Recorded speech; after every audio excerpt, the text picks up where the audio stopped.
name is Sachi Dastidar. I am the chair of the conference committee. So welcome to you all. ISPaD project is honored for your presence. This is our fourth conference. There were about 40 inquiries for presentation. Finally, 15 are being presented here. None of the 3 foreign presenters are here as they did not get visa. Let me introduce some individuals who have worked hard to make our conference successful. First, our trustees. Pratibda, he just called, he is wandering around. Ramenda is here. There is Ramenda. Tom is there, our trustee. Dilip is not here. And Shefali, she just opened the door. Not this lady, the lady behind. Hello. So, then there is our project coordinator, Shubho. And then there are our 2 interns, Manpreet and Chandni in the back. Let me thank our Wolvesbury Vice President, Dr. Mary Langley, for including us in our Panther Pride event. Our conference was sponsored by Dr. Rudranath Talukdar, Dastidar family, Ramen and Bonani Nandi. Ramen is there, Bonani is sitting outside. Oh, I'm sorry, how could I? You move fast. Pratibda, again I mentioned, Pratib Dasgupta, he's going around. Dr. Dilip Karanth of Wisconsin, Dilip Nath of Queens, he's not here, and then Dr. Tom and Teresa Lilly. One missing name is in the schedule. Actually, what I mean is this one. You will see here, it mentions the conference sponsors. One missing name is Dr. Joyita Dastidar, who gave us several thousands of dollars. Our project is funded through individual contributions. Just recently, we got a grant of $3,000 from an individual, while our smallest donation was $2. Our sincere thanks to all of them. Please let us know of any source where we may apply for funding. Today we are raising funds through selling our journal for $5 if anybody would like to. Please pick up a few if you think your friends might want to get one.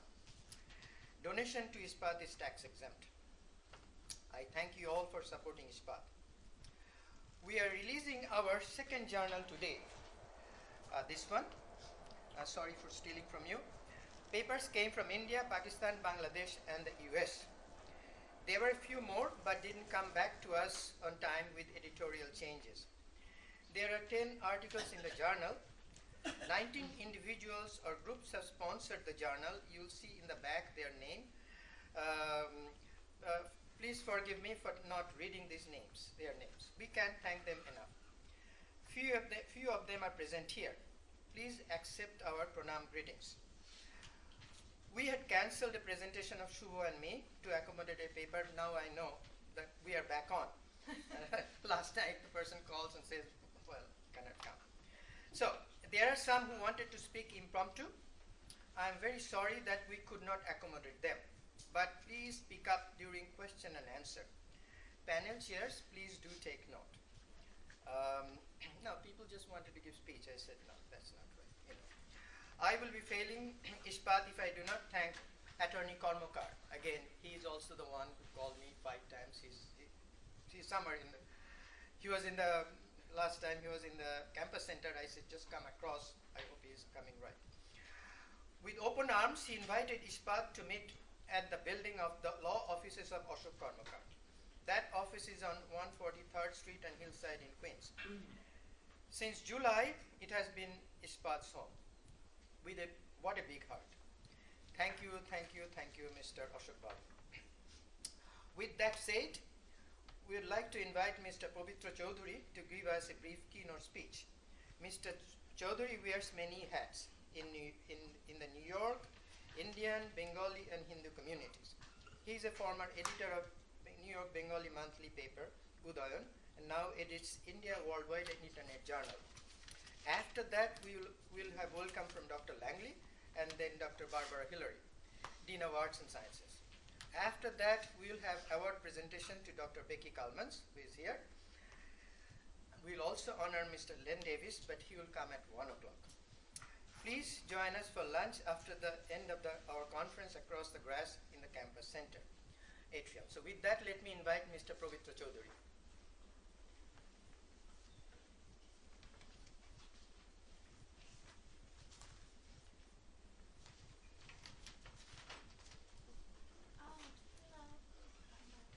This is one of our trustees. I mentioned Dastidar Gupta, who was wandering on the enjoying in our.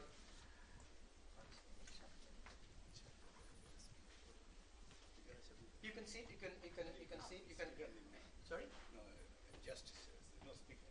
No. I mean, this is the classes we have. I mean, yes, it's everybody can hear. Good morning, everyone. Good ladies and gentlemen, and everyone. Now it is the early morning that you all have come here. That is a tribute to the cause you are coming for, and really we are grateful for that. In fact, it is an individual duty. In our case, Professor Dastidar, he is actually trying to take up a lot of his time to expose some truth. And actually what was happening, history was distorted right through the ages in Bengal, particularly in India, in part of the eastern part of India, that is Bengal. Right from 1946, that kind of thing was going on. So he is trying to make out a documentation of all the things happened during the days of partition. Now, in the western part, one archive in California, and another archive that is also India Partition Archive and American India Foundation. Those two projects are going on.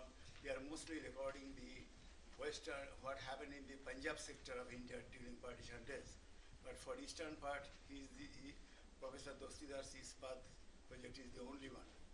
And in fact, if we go into the details, we know that Steven Spielberg, while doing his film, The Schindler's List, started on the thing, and he took interviews of 52,000 survivors of the Holocaust. That is a big project, and after that, he has made a USC Shoah Foundation. Shoah is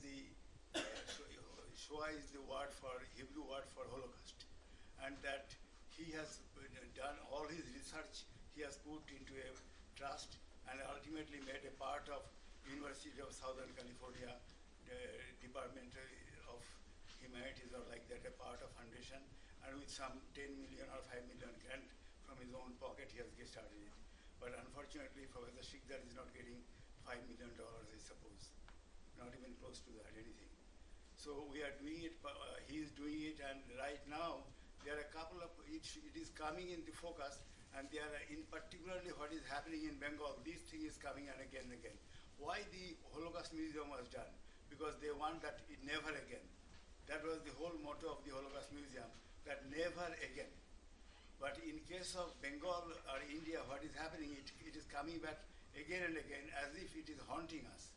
It happened in 46 in Calcutta. In one day's time, it started on 16th August 1946 in Calcutta, called Great Calcutta Killing. The idea was to bifurcate India and to make out a land for the theocratic Islamic State. That Calcutta witnessed a killing of 10,000 Hindus in 1 week time starting on 16th August 1946. Same thing happened in 47. Same thing happened in 40, 60, 64, 1971. Some 3 million people were killed during the struggle of Bangladesh movement. But out of that 3 million, 2.5 million was Hindus. And during that time, US actually was a mute spectator to the whole thing. The Consul General from Dhaka, US Consul General, was Mr. Blood. He sent out an extraordinary telegram to the Nixon administration here that Hindus are genocidally attacked in Bangladesh, do something. Nixon did not pay attention. The ambassador from India at that time, Kenneth Keating, he sent another message to White House here, Nixon administration, that Hindus are dying like in a genocide. That was in 1971. But Nixon said Kenneth Keating was a traitor, because being an ambassador of America, he is not talking what he's supposed to talk, what the administration thinks. Now, Mr. Blood was ousted. Recently, a book has come out, Mr. Blood's telegram, and during the Nixon days and Kissinger days. So these things, it did not stop in 1971. There is a peculiar way in the news media and the Indian media all the time, mostly censors all the kind of killings of Hindus. There is a peculiar mindset of the Hindus. I am a Hindu. There is a peculiar mindset of the Hindus. They cannot talk clearly if they are heard by their own masters. Because old masters were Christians, British, and the Muslims. They are not in a position to even talk clearly, right? But the same thing, same mindset is haunting us and killing the people again and again, and no research, nothing else is done by them. In 1989, in Kashmir Valley, inside India controlled Kashmir, some 500,000 Hindus were evicted out of their land. You will not even believe, who are not familiar with that place, that they are still living in the camps. But Indian media never cites the thing at all, and it is going almost unreported. But in 1990, same thing happened in Bangladesh, 92 again, and 2001, a change of government took place in Bangladesh, and then it started again the avalanche of attacks on the Hindus. In fact, I got just the other day a small leaflet, ethnic cleansing on Bangladesh. It was dated 2001. Professor Dastidar was also a party speaker over there. We made out, Mr. Ramanand is here, we made out a meeting in Queens in a temple auditorium. But this thing has not stopped. Main reason is that somehow or other, the Indian news media and the American news media never prints. The New York Times will never print what happens to the Hindus in Bangladesh. But it is not only that Hindus are suffering, the point is that the history is distorted and it haunts again and again. Holocaust must not repeat. That's why there is never again, there is Holocaust Museum I made. So ISPaD also is doing that kind of project, but we have to do projects like that. 1971, 2001. In 2001, one Bangladeshi human rights gentleman, Mr. Shahriar Kobi, he has documented in 2,800 pages in 3 books the tortures that was unleashed among the Hindus. And suppose you see there in the over there in the papers, there are still the people are trying to do something. There is a full-page ad by the Christians of Egypt on the torture of the Christians of Egypt that is having been going on for last several months. But unfortunately, the Indians and Hindus here, it is not a Hindu thing, it is actually a humanitarian thing. But somebody has to take a lead. There was no such thing that is placed by the Hindus to take up the cause. They are somehow they are not coming forward. And very recently, on 4th of this month, there is a day in the year that we call remembering the olds, our departed souls of generations ago, father, grandfather. So we do some kind of rituals on that day. During 71, some 2.5 million Hindus were killed in Bangladesh. There was no rituals for them because the country at that time was in turmoil. Everybody, because people were running helter-skelter, bombing was going on. So they decided to do a mass funeral in this last 4th October during the Mohalaya day. And some crores were funded. In fact, people from here, from all over the world, sent money to the Bangladeshi survivors, not the survivors only, but their progeny, to come and do in a big Maidan. 3 days before the thing, after all the money was spent for the arrangements and pandals and everything, it was banned by the government. That was not allowed to be performed. So that is it is impossible to think even that some government can stop the rituals of a community, but it was stopped. And so there are a lot of things that the generation has to do. And if the people here who have assembled here, they do a small thing, write some paper, particularly in the newspapers, because one time I met assistant to the executive editor of New York Times, a couple of us. They said only one thing for you to do, because you cannot change the mindset of the paper. We met him in an informal setting, but you can just write on. If a lot of people from your community writes, then we'll think on it.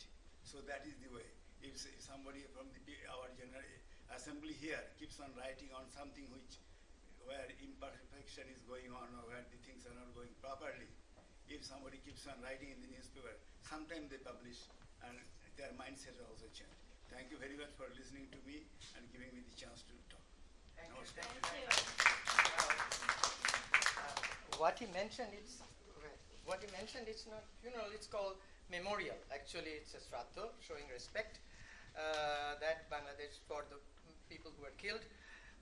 So Bangladesh government says, no, you can't do that. And this is a supposedly pro-secular government. Anyway, so with that, let me invite Dr. Langley to welcome, to say a few words, and after that, Dr. Barbara. Good morning. How are you? Well, thank you. Good morning. Come here. I have so much respect for your work. I'm familiar. We've met. But they're the ones who are But with us. Yeah. we've met, Yeah, and you've yeah. explained to me what your cause is, and I just respect a lot what you're doing, Thank and you. I wish you the very best. All right. What I do want to tell you before I talk about Panther Pride is that in 2004 I spent 2 weeks in India.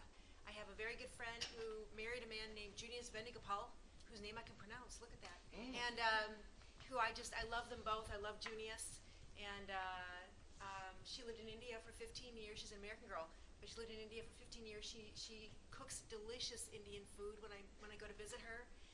But I spent 2 weeks in Dehradun as a guest, and I fell in love with naan bread hot off the oven, and I love Nice. mango, and I love mango. Oh, me So too. in India, so I really enjoyed my time in India. I have good friends in Delhi, so I'll get back. But at any rate, I really respect the cause that you're pursuing, and I wish you the very best. Thank you. On behalf of the State University of New York at Old Westbury, I want to welcome you. This is our beautiful new academic building. We're so pleased with this building. It's a gift. And so today is the last day of our homecoming week. And so from noon to 4 this afternoon, if you go out on the fields, you'll see all kinds of games and petting zoos and animals and children, and it's a big family day for us. So it's a very fun day. Feel free to join us. There's a dinner, an early dinner after that. You're welcome to join us at the dinner. I have very fashionable t-shirts here for you if you want a t-shirt. And then out we left in the front for you a pen. We have a very fun little pen.